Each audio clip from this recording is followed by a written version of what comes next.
عاشق دنیای ترس و وحشتی اگر دوست داری بدونی توی دنیای ماورا چی میگذره این ویدیو مختص توه. سلام بچه‌ها، امیدوارم که حالتون خوب باشه. من مونا هستم. خیلی خوش اومدید به یک ویدیو ترسناک دیگه. بریم سراغ ویدیوهای بعدی از یک تیک تاکر به نام الو جان که این آقا توی خونه‌شون دوربین مداربسته هست. حالا یه سری به خاطر دزد و این چیزا دوربین می‌ذارن، یه سری هم به خاطر اتفاقات ماورایی که تو خونه‌شون میفته. ولی گویا توی این خونه اتفاقات ماورایی نمیفته، تا همینجوری دوربین مداربسته داشتن. یه روز که در پنجرهشون باز بوده، دوربین داشته اتاق رو میگرفته، همزمان بیرون پنجره هم توی دوربین داشته میافتاده. یه چیزی ثبت دوربینشون میشه که واقعاً برگریزونه. بریم با هم ببینیم.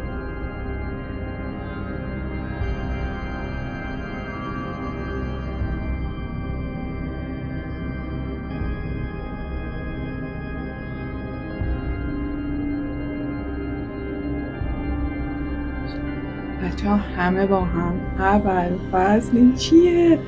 یه موجود قد بلند به رنگ خاکستری، گردن دراز و خیلی چروکیده و زشت میاد پشت پنجره و کاملا حرکت هم میکنه.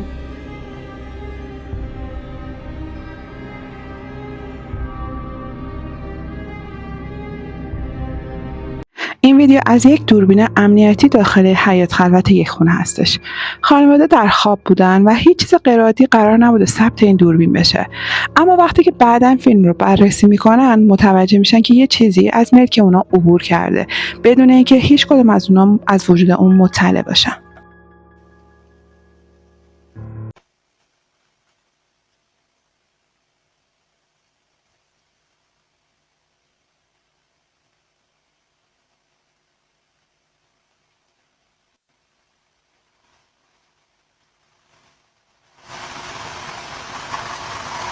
حیاط خلوت کاملا ساکته تا اینکه ناگهان یه هیکل رنگ بریده شبیه انسان توی تاریکی ظاهر میشه.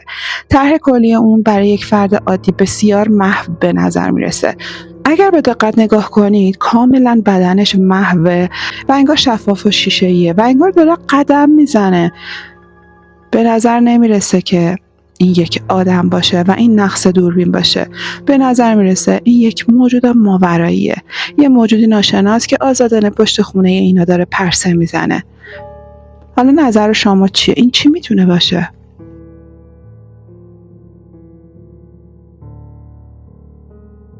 برخی از ترسناک‌ترین موارد فعالیت‌های ماوری به طور تصادفی ثبت میشه. طبق گفته کوین لاگ در سال 1989 اون شاهد اتفاقات عجیب و غریب زیادی توی خونش بوده، از جمله دیدن موجودات مرموز و عجیب و غریب و حتی دیدن باز و بسته شدن درها به خودی. و این باعث شده که اون فکر کنه که خونش ممکنه جن زده باشه یا توسط یک روح تسخیر شده باشه.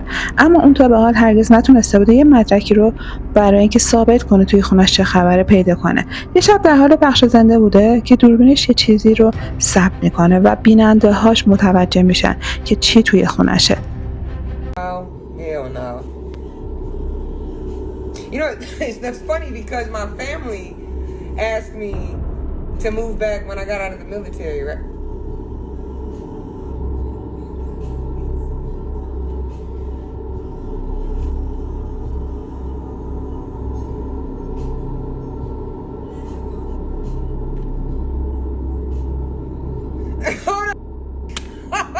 Hold the f*** up.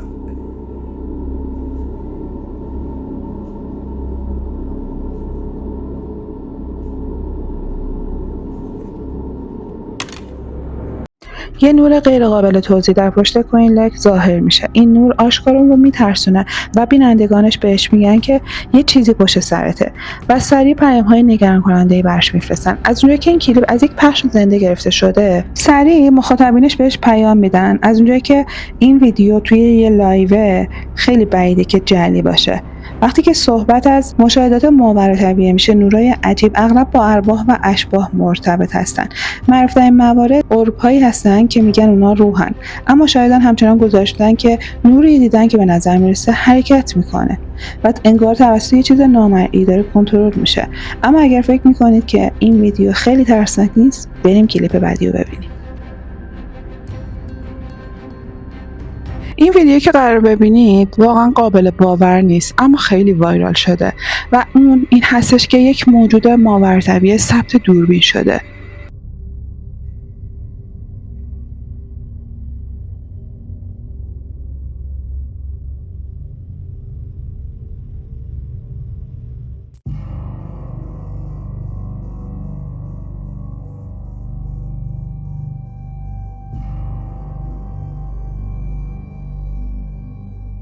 یه موجود عظیم‌الجثه پشمالو و انسان‌نما با شاخه‌های بزرگ راهش رو از میون برفا پیدا میکنه و آروم آروم قدم برمیداره.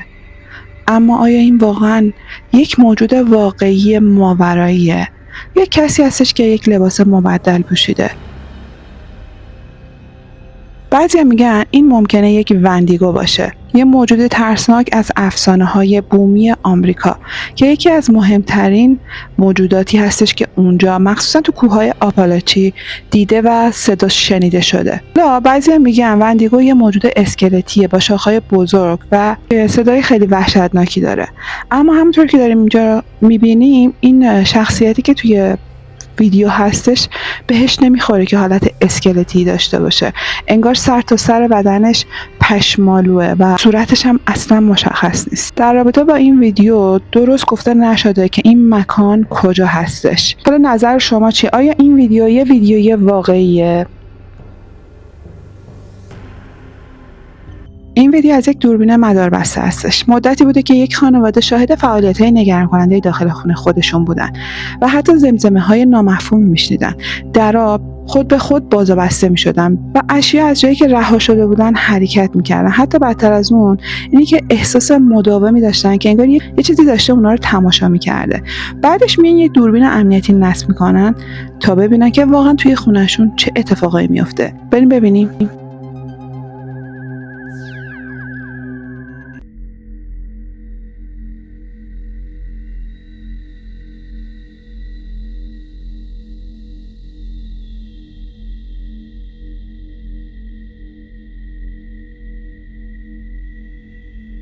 همونطور که دارید میبینید این زن داخل اتاق نشسته که یه دفعه یه قسمتی از موهاش از پشت سر بلند میشه در حالی که هیچ کس نزدیکش نیست.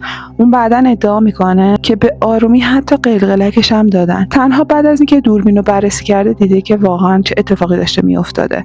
اما فعالیت‌ها به همینجا ختم نمیشه. بعداً در همون شب یه هشدار حرکت در داخل زیرزمین به صدا در میاد.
بچه‌ها می‌بینید؟ به نظر میرسه یه پیکر تیره رنگ به شکل انسان روی دیوار زیرزمین حرکت میکنه. به گفته خانواده کسی در طبقه پایین نبوده. یه پنجره کوچیک اینجا داشته ولی انقدر بزرگ نبوده که سایه کامل یه انسان رو بتونه نشون بده. ولی چیزی که قشنگ داره روی دیوار حرکت میکنه سایه انسان نیست، خودش یه موجود ماوراییه. باز دوربین توی قسمت دیگه یه چیز دیگه‌ای رو ثبت میکنه. اون موجود دوباره ظاهر میشه و این بار به نظر میرسه که متوجه دوربین شده. همچنان که این پیکر تاریک میچرخه، دو نقطه روشن در جایی که باید چشماش بشه قابل مشاهده. همونطور که دارید میبینید اصلاً بازتاب وسیله‌ای نیست که توی اونجا باشه. قشنگ داره حرکت میکنه و چشمش هم مشخصه. برای این خانواده این شکل دیگه شبیه یک سایه معمولی نبوده. کمی بعد فعالیت از زیرزمین به یکی از اتاق‌های خوابشون منتقل میشه.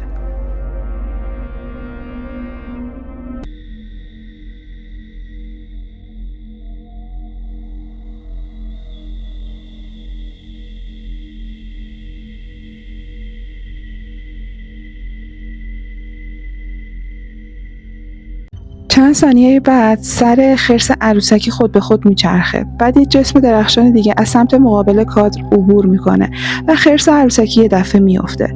گرد و غبار یا حشراتی که نور مادون قرمز دوربین منعکس میکنه میتونه وجود اوربا رو توضیح بده، در حالی که خرس ممکنه به تدریج تعادل خودش رو از دست داده باشه. اما با وجود همه این اتفاقات عجیب که توی این خونه ثبت شده، آیا به نظر شما این اتفاقات تصادفی هستن یا چیزی که توی این خونه هست میخواد خودش رو نشون بده به اینا؟ این ویدیو هم از یک دوربین مداربسته داخل یک خونه هست. همینطور که دارید میبینید به نظر میرسه اون اتاق خالیه. با این حال این زوج تنها زندگی میکنن و اتفاقات غیرقابل توضیح اغلب برشون رخ میده. یه شب دوربین امنیتی یه هشداری رو به عنوان کسی که یه نفر انگار داخل خونه هستش برای صاحب خونه میفرسته. چیزی نگران کننده ای که توی این ویدیو ثبت شده واقعا عجیب و غریبه.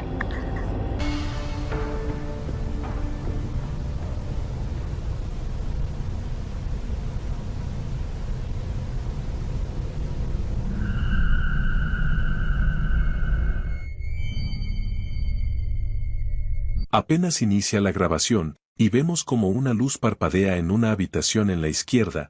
ضبط تازه شروع شده و ما دقیقاً یه نوری رو می‌بینیم که توی اتاق برای خودش داره حرکت میکنه. یه پیکر رنگ پریده در حال حرکت که آرام آرام به سمت پله‌ها در حال حرکته. اگر با دقت نگاه کنید انگار یک موجودی هستش که نیم تنه هستش و روی هوا شناوره، سر یا دست و پا نداره و فقط یک تنه ترسناک و دلهره آور داره، مثل یک شبح.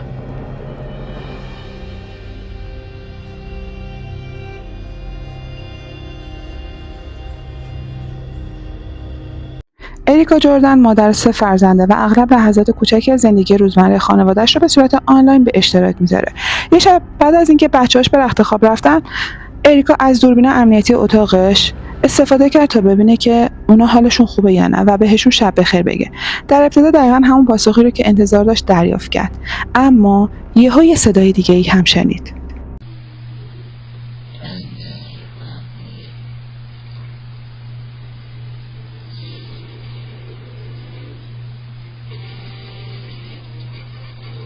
درست بعد از اینکه اریکا شب بخیر میگه یه صدا این شنیده میشه که در جوابش همینو میگه، انگار بهش میگه شب بخیر. اما چند ثانیه بعد صدای بمتر و گرفته‌ای زمزمه میکنه شب بخیر مامان، و این صدا کاملا با صدای هر کدوم از بچه‌های اون متفاوت به نظر میرسه و از جایی در داخل اتاق خوابشون میاد. اریکا بلافاصله صدای ضبط شده رو دوباره بررسی میکنه. به گفته اون فقط فرزنداش داخل اتاق بودن و هیچ کدوم از اونها نمیتونستن همچین صدایی رو در بیارن. ممکنه یکی از بچه‌ها عمدن صداش رو تغییر داده باشه یا صدای دوربین تحریف شده باشه، اما اگر به این خاطر نباشه چی داخل خونه‌شونه؟ اما اگر هیچ کدوم از اینا نباشه واقعا چه کسی یا چه چیزی اون شب به اریکا شب بخیر گفته؟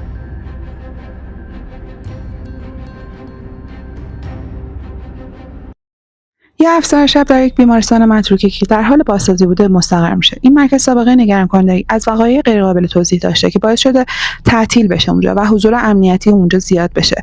اونجا که در طول شیفت کاری اون رخ میده یه تاثیر ماندگاری بر ذهنش میذاره. بریم ببینیم.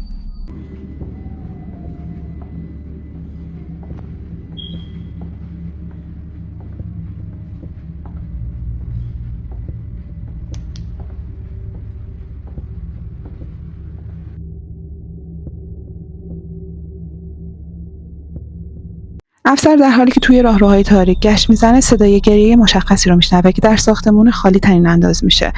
اون میره جلوتر تا منبع این صدای نگران کننده رو بررسی کنه و همزمان فیلم هم میگیره.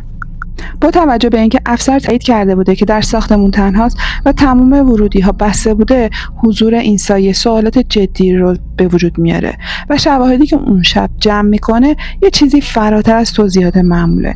فیلم اون یک جسم تاریک مشخص رو نشون میده که توی راهرو حرکت میکنه. چیزی که اون افسر ضبط کرده علاوه بر صدا یه موجودی هستش که خودشو کاملا نشون میده و انگار فقط یک سایه هستش. آیا این بیمارستان خالی شاهد اتفاقات ماورایی بود؟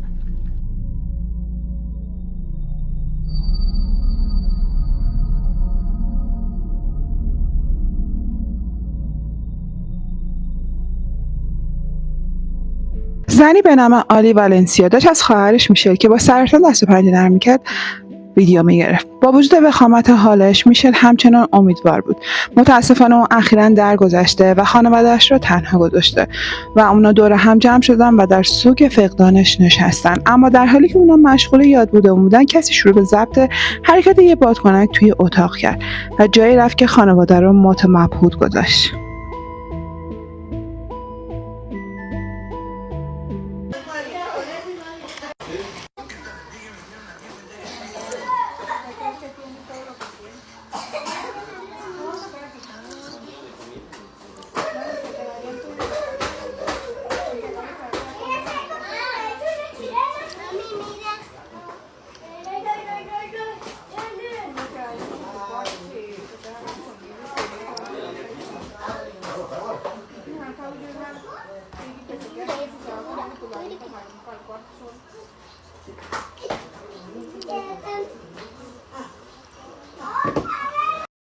بادکنک به آرومی در اتاق شناور میشه و به برادر کوچیک میشل نزدیک میشه. تنها عضو خانواده‌ای که میشل هرگز فرصت خداحافظی با اون رو نداشت. مستقیما به سمت اون حرکت میکنه و به جلو خم میشه، انگار که اون رو در آغوش گرفته. سپس مرد جوان ناگهان از جا میپره و ادعا میکنه که احساس کرده چیزی پشتش رو لمس کرده. جریانی از هوا میتونست بادکنک رو به سمت اون ببره، اما خانواده معتقده که میشل برای دلداری دادن به برادرش برگشته. نظر شما چیه؟ یک کانالی که پادکست ضبط میکنه در رابطه با داستان ارواح، یه داستان تکان دهنده‌ای درباره یه تجربه ماورطبیعی که توسط مردم از سراسر جهان افشا شده به اشتراک گذاشته. داستان‌ها، کلیپ‌های ویدیویی و عکس‌هایی هستش که هر کسی میاد در رابطه با اونها توضیح میده. اخیراً توی یکی از برنامه‌ها یک داستانی رو به اشتراک گذاشته که همه رو شوکه کرده. شخصی که این داستان رو تعریف میکنه میگه که سالها پیش 2 دختر کوچک توی حموم خانوادگیشون با هم خوش میگذروندن. خونه اونها بیش از 135 سال پیش ساخته شده بوده و قبلا اتفاقات عجیبی توی اونجا رخ میداده. با این حال این بار اونها موفق میشن برای اولین بار یک فعالیت ماورایی رو به صورت ویدیویی ضبط کنن. مادر در اتاق خوابش در حال استراحت بوده که تصمیم میگیره از دختراش که در حال خوشگذرانی بودن یه عکس سری بگیره. اولش احساس بدی نداشته نسبت به اون عکس، ولی وقتی که اونو استوری میکنه توی اینستاگرامش، خواهرش متوجه این نکته واقعا نگران کننده میشه. گفته سالها پیش دخترم در حمام دراز کشیده بود و من هم در تختم دراز کشیده بودم و این عکس رو گرفتم. حالا نگاه کنید. خواهرش گفته اون پیرزن که توی عکس هست اون کیه؟ وقتی زوم کرده دیده واقعا یه چهره‌ای هست که متعلق به یک پیرزنه و با توجه به اتفاقات ماورایی که تو خونه‌شون میافتاده فکر میکنه این روح کسی بوده که اولین بار توی این خونه زندگی میکرده. کاملا مشخصه صورت یه پیرزن توی روز روشن توی آینه افتاده. مادر اصرار داره که اون روز هیچ کس دیگه توی خونه نبوده و فقط اون و 2 بچه‌هاش بوده و اون صورت از آینه انگار خیره شده بوده به اونا. اونقدر واضحه که نمیشه اونا نادیده گرفت. به نظر شما این میتونه روح کسی بوده باشه که اولین بار توی این خونه زندگی میکرده؟ یه خانواده در حال لذت بردن از پیاده‌روی آرامش بخش در مسیر جنگلی بودن که تصمیم میگیرن بخشی از لحظات حضورشون توی جنگل رو ثبت کنن. وقتی اونجا بودن هیچ چیز غیر عادی نبود، اما وقتی بعداً فیلم رو مرور کردن متوجه شدن یه چیزی بین درخت‌ها حرکت میکرده.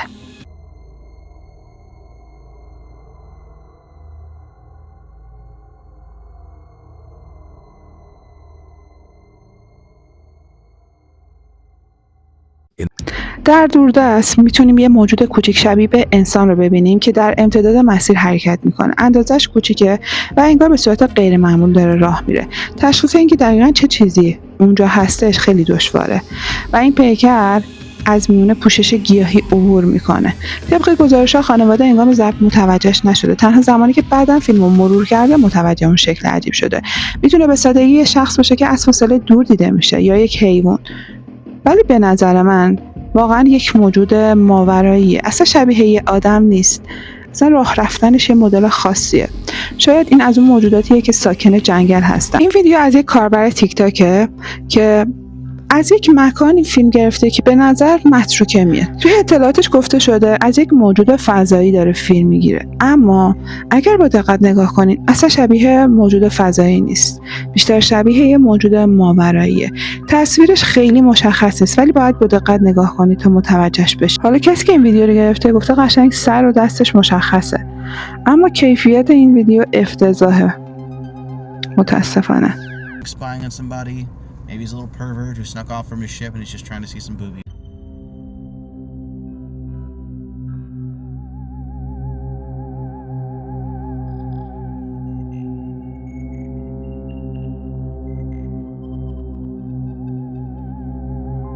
بچه نگاه کنید، دقیقاً صورتش مشخصه و چشم داره.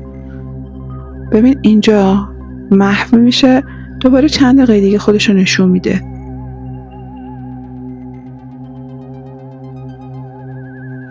انگار استتار میکنه.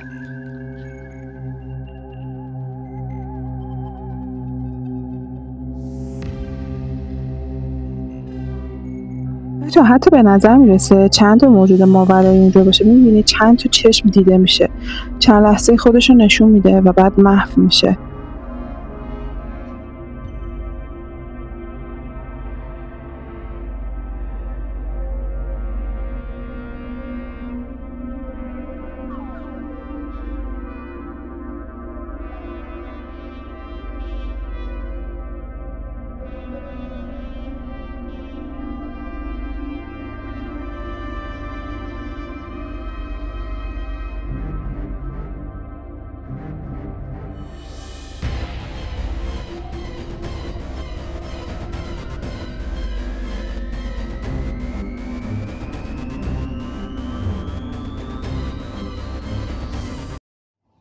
این ویدیو از یک کانال یوتیوب به نام ادونتور قایمت و معمولا اونجا میره جستجو میکنه و ویدیوهاشو میذاره.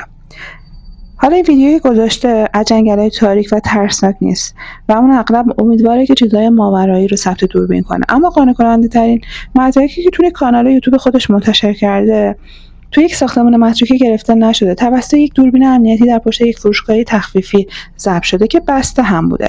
همسر مت که اسمش کاترینا هست تو فروشگاه کار میکنه و ادعا میکنه که اونجا فعالیت‌های بسیار مرموزی رو تجربه کرده. درها خود به خود باز و بسته میشده و اشیاء از یه سر اتاق به یک سر دیگه پرتاب میشده و حتی زمانی که فروشگاه کاملا خالی بوده صداهای شنیده میشده. تا اینکه یه شب مدت پس از اینکه کاترینا در رو قفل میکنه و به خونه میره، یه چیزی ثبت دوربین امنیتی میشه که مت کاترینا رو وحشت زده میکنه.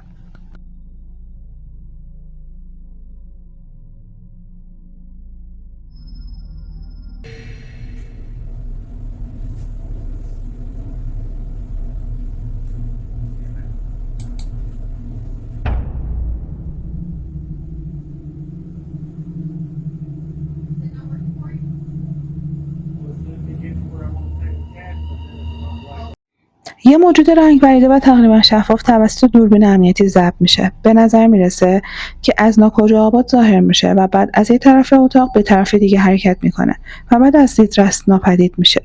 ترسناکتر از همه به نظر میرسه که از روی میز هم عبور میکنه. کاترینا فیلم رو به مت نشون میده و بالاخره اونو متقاعد میکنه که اینجا توسط یک روح تسخیر شده.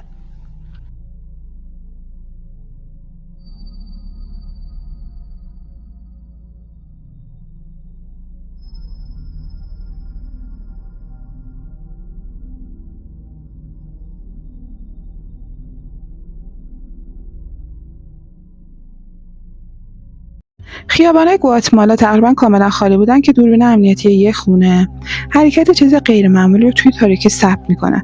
در ابتدا به نظر میرسه هیچ چیز غیر عادی وجود نداره. بعدش یک ساینمای بزرگی تیره یه دفعه از خیابان عبور میکنه.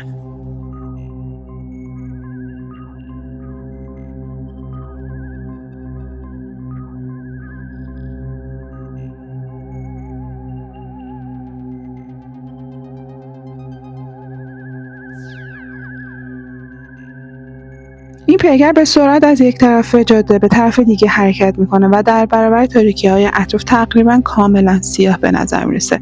به نظر نمیرسه که قبل از ناپدید شدن از دید دوربین متوقف بشه یا با چیزی مثلا برخورد کنه.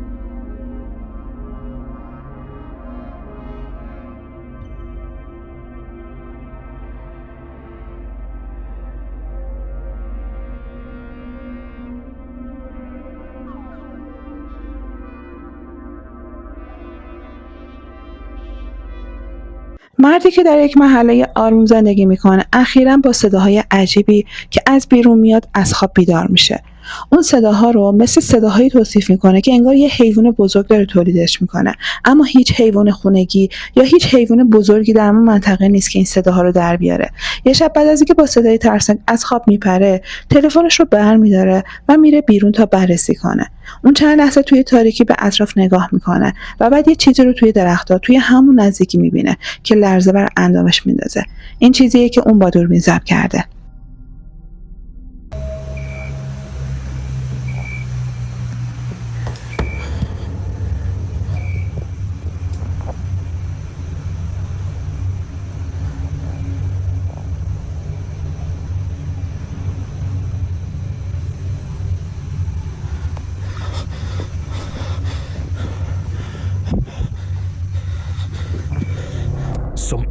چیزی توی درخت‌ها دیده میشه و کاملا مشخصه. چشمای قرمزی داره و از تاریکی بیرون زده.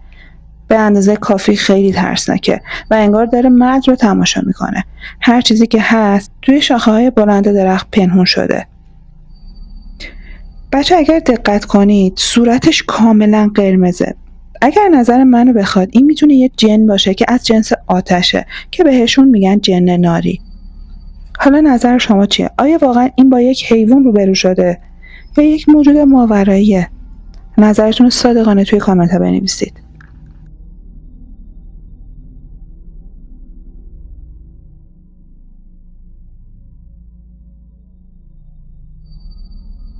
حالا این نکته هم بگم، از وقتی که این ویدیو رو تو رسانه‌های اجتماعی گذاشته خیلی‌ها گفتن که اون چه که دیده در واقع میتونسته مرد پروانه‌ای باشه. مرد پروانه‌ای یک مرموز و معروف توی آمریکای شمالیه که به داشتن چشمای قرمز درخشان معروفه.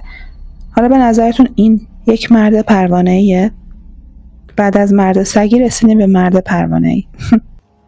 توی یه روستایی به نام بورولوی رود آیلند یک خونه روستایی تاریخی در قرن 18 قرار داره که الهام بخش وقایعی هولناکه و فیلم احضار روح رو اونجا ساخته بودن. برای دهه‌ها ساکنانی که اونجا اومده بودن پدیده‌های ماورطبیعی تهاجمی رو گزارش داده بودن. صدای قدم‌های شبحواری و زمزمه‌هایی که توی خونه به گوش می‌رسیده رو خیلی‌ها شنیده بودن. حالا در طول یک پخش زنده‌ای که 72 ساعت بوده در هالووین در اکتبر 2021 چند دوربین امنیتی به صورت شبانه روزی اتاق رو زیر نظر داشته. بعد از ظهر 30 اکتبر یک سرایدار برای مرتب کردن قفسه‌ها وارد کتابخونه میشه. دو دوربین جداگانه از زوایای مختلف ورودی رو ضبط می‌کنن و تایید می‌کنن که اتاق مجاور ساکت و کاملا خالیه. اما وقتی سرایدار روش رو برمیگردونه یه چیزی پشت سرش شروع به حرکت میکنه.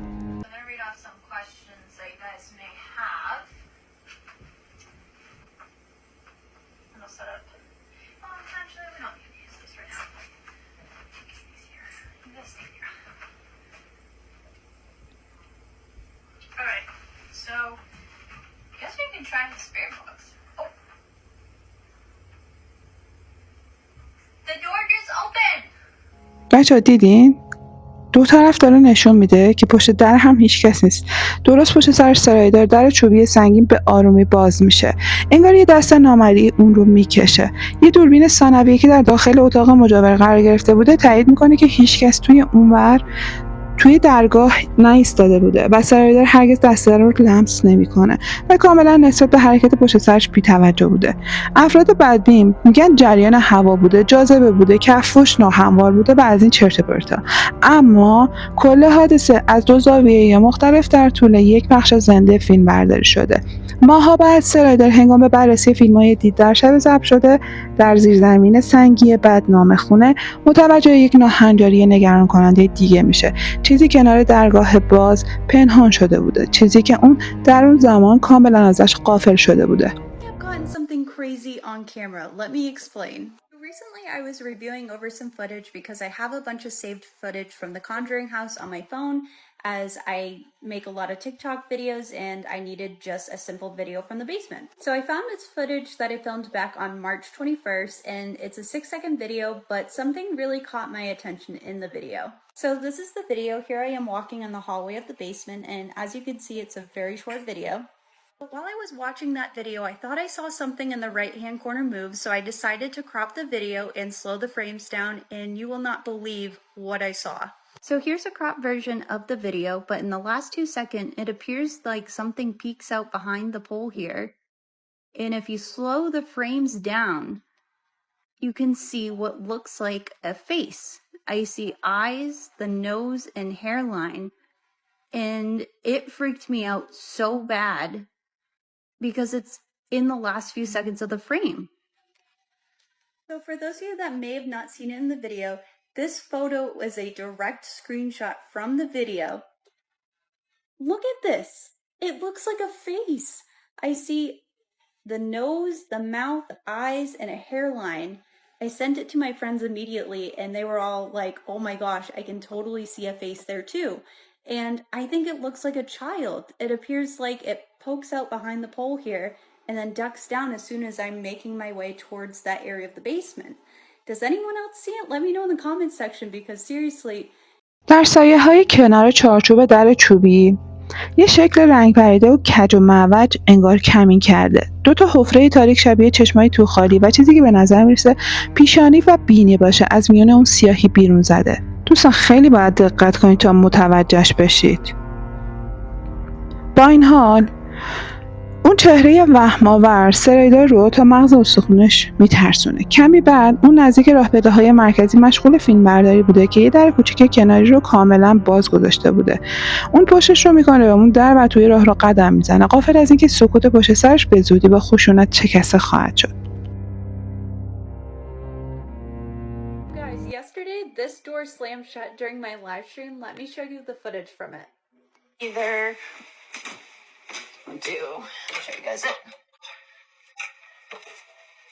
Oh my gosh, it's so hot in here.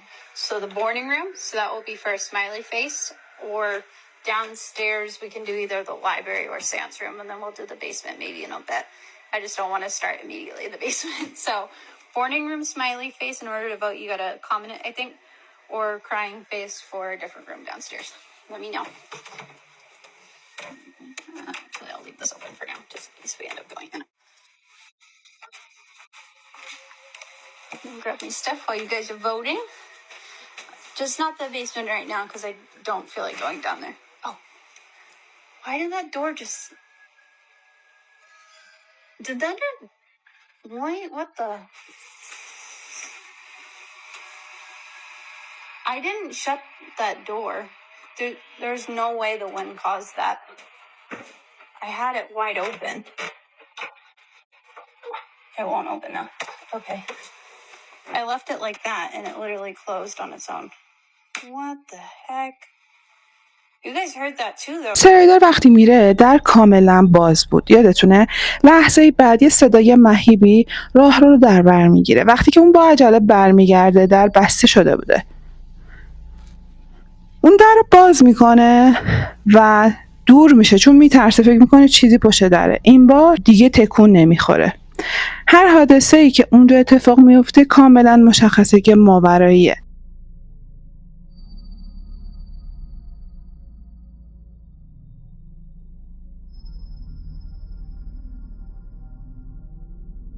به نظر من چون فیلم احضار ارواح رو اینجا ساختن، اون انرژی منفی که توی اینجا بوده ممکنه روی این خونه تاثیر گذاشته باشه، با توجه به اینکه این خونه خیلی قدمت هم داره.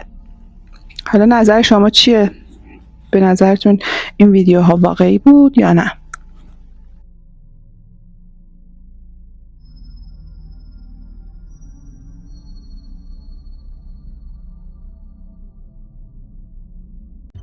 در نیمه‌های شب در یک محله مسکونی آرام در گواتمالا یکی از همسایه‌ها متوجه حرکت یک چیز غیرعادی در خیابان میشه. در ابتدا اون فکر میکنه که فقط داره یک کودک رو میبینه که در حال قدم زدن به سمت خونه‌شونه، اما با گذشت زمان متوجه یک چیز غیرعادی. اون گوشیش رو برمی‌داره و یه عکس میگیره.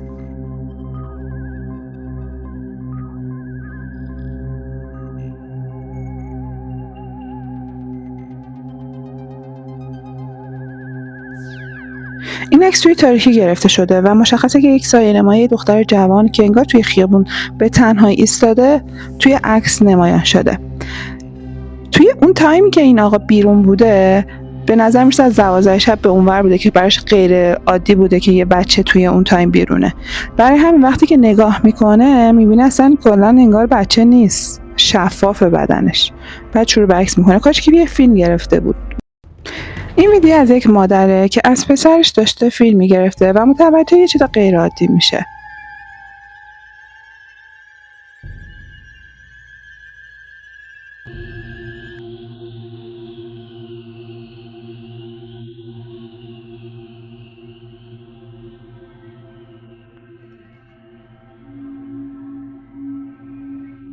What is happening? Don't get it. Are you an alien? Shadow. Turn to the side. Turn to the side. Look at me. Why? What is happening? You don't get it. Are you an alien?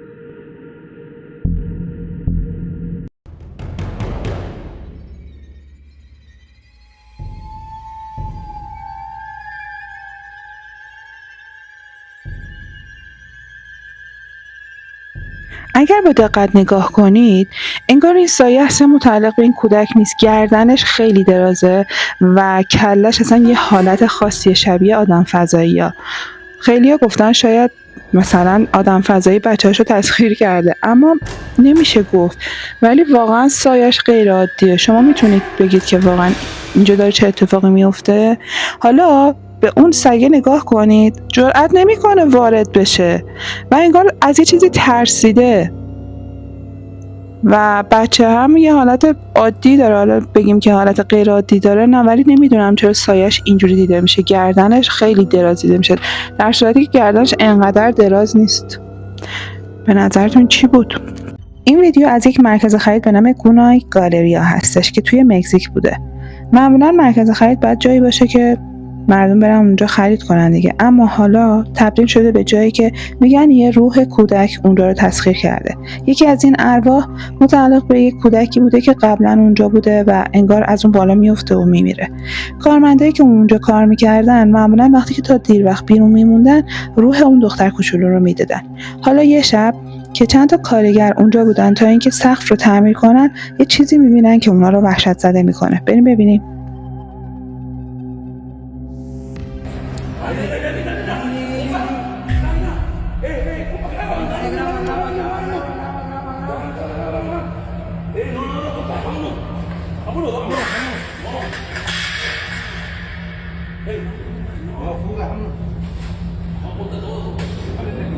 یه چیزی شبیه یه کودک کوچولو رو میشه دید که داره توی اون مرکز خرید خالی حرکت میکنه و میدوه و سرعت خیلی بالایی داره. حتی صداش میزنن اما اون پاسخی نمیده. اونا فوراً فرض میکنن که این باید همون روح دختر کوچولویی باشه که توی اینجا جونش از دست داده. ظاهراً این دختر تا پشت اون ستون میره و بعد ناپدید میشه. کارگر سری میرن اونجا اما وقتی بررسی میکنن دیگه اونو نمیبینن. به نظرتون این روح همون دختر بچه هست؟ یه دوربین مداربسته خیابونی در روز روشن در حال ضبط بوده که یه دفعه یه چیز غیر معمول از کادر دوربین عبور میکنه. هیچ اتفاق عجیب و غریبی اونجا رخ نداده بوده، اما چند لحظه بعد این تصاویر ضبط میشه.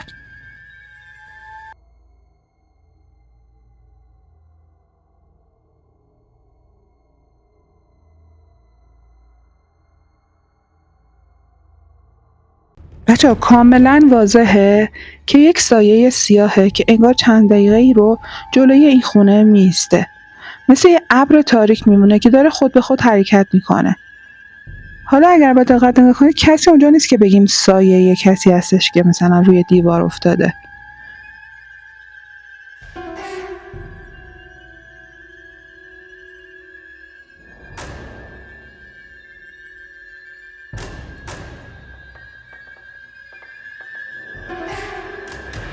این ویدیو از یک قبرستونه که یه نفر پا شده رفته توی قبرستون و شروع به فیلم برداری کرده.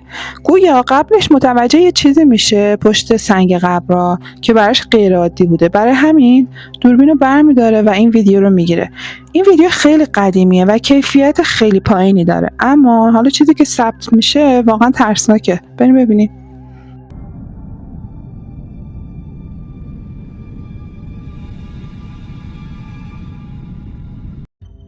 بچه‌ها دیدینش؟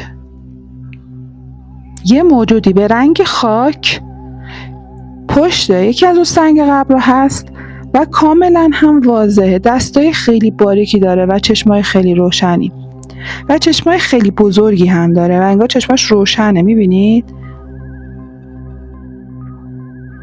به نظرتون چی میتونه باشه توی قبرستون؟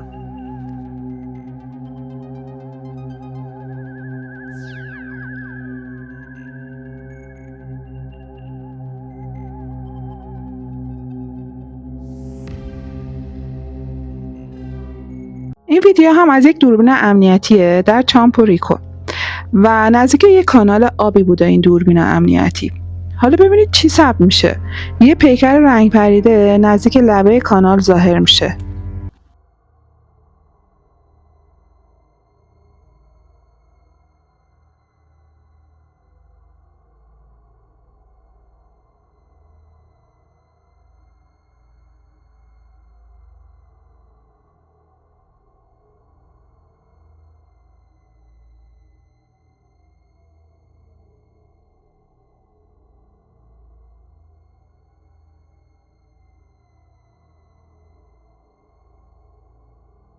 The figure seems to be covered این in موجود به آرومی در لبه کانال حرکت میکنه و به نظر میرسه که سر هم نداره. میبینید؟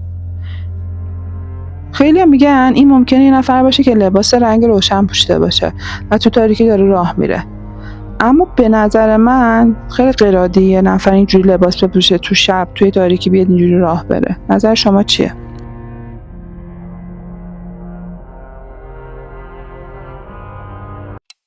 ساعت 12:36 بامداد بود که کنزی صداهای عجیبی از بیرون اتاق خوابش شنید. کنزی تنها توی خونه بود و داشت به خواب میرفت که یه صدایی شنید. انگار کسی بیرون اتاق خوابش در حال راه رفتن بود، اما کنزی میدونست که هیچ راهی وجود نداره که کسی وارد خونه شده باشه. درها قفل و پنجره ها بسته بودن. اون از ترس به آرومی از رخت خواب بیرون اومد و خونه را برای یافتن یه مزاحم بررسی کرد. به نظر نمیرسید چیز غیر عادی وجود داشته باشه و فکر کرد که داره خیال پردازی میکنه. لحظه‌ای بعد دوباره به رخت خواب برگشت، اما کنزی به ماورا اعتقاد داشت. تصمیم گرفت تلفن همراهش رو برداره و با احتیاط شروع به ضبط کنه. چیزی که با دوربینش گرفت اون رو کاملا وحشت زده کرد. This is the creepiest video I've ever made. And it only gets worse after I enhanced it.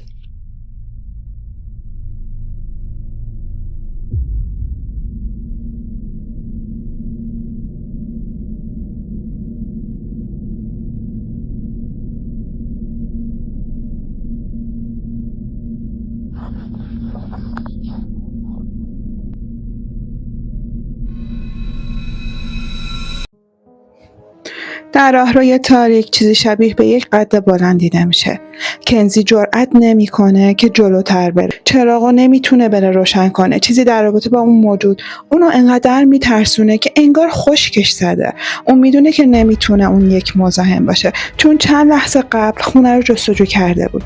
تنها یه توضیح برای اون باقی میذاره، اینکه یه چیز ماورطبیعه توی خونش هستش. اون نمیدونه چرا یه روح باید نیمه شب بیرون اتاق خوابش کمین کرده باشه. خب فکر میکنید که کنزی چه چیزی با دوربین گرفته؟ یه روح یا یه چیز دیگه ای؟ بنویسید برام. ویدیو شب به پایان رسید. امیدوارم که از این ویدیو لذت برده باشید. حتما این ویدیو رو لایک کنید و دوستاتون به اشتراک بذارید. اگر توی کانال هستید و هنوز سابسکرایب نکردید، دکمه سابسکرایب رو بزنید، زنگوله کنارش رو فعال کنید تا اینجوری از ویدیوهای بعدی من باخبر بشید. خیلی ممنونم. خدا نگهدار.